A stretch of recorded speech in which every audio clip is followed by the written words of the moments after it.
खबर आपको दें कि लाहौर में फायरिंग से तहरीक इंसाफ के मुकामी रहनुमा डॉक्टर शाहिद सिद्दीक जाँ बहक हो गए हैं। अफसोसनाक खबर आपको दे रहे हैं कि तहरीक इंसाफ के मुकामी रहनुमा डॉक्टर शाहिद सिद्दीक जाँ बहक हो गए हैं। लाहौर में फायरिंग से तहरीक इंसाफ के मुकामी रहनुमा डॉक्टर शाहिद सिद्दीक जाँ बहक हो गए। तफसील जानते हैं, डॉन न्यूज़ के नुमाइंदे वसीम रियाज हमारे साथ मौजूद हैं। वसीम, बताएगा मजीद क्या ताज़ा तरीन सूरत हाल सामने आ रही है?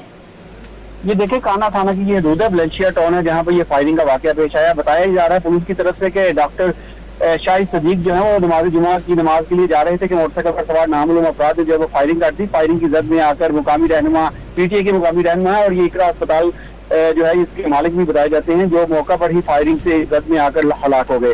इत्तला मिलने पर पुलिस की भारी नफरी जो है वो मौका पर पहुंची। पुलिस ने जैव से शवाहिद इकट्ठे करते हुए तफ्तीश जो है वो शुरू कर दी है। पुलिस का कहना है कि टारगेट किलिंग्स में मुख्तलिफ पहलुओं पर तफ्तीश की जाएगी और तफ्तीश के बाद ही तमाम हक़ाइक़ जो है वो सामने आएंगे। आस पास के जो इलाके हैं, जो मुकामात हैं, वहाँ से फुटेज हासिल करने की भी कोशिश जो है वो की जा रही है और जैव से शवाहिद इकट्ठे करने के बाद इनकी डेड बॉडी पुलिस ने जो अपनी तहवील में ली है उसको यहाँ से जिना अस्पताल के मुर्दा खाना में पोस्टमार्टम के लिए मुंतकिल किया जाएगा। तफसील हमें अपडेट कर रहे थे वसीम रियाज, आपका बहुत शुक्रिया।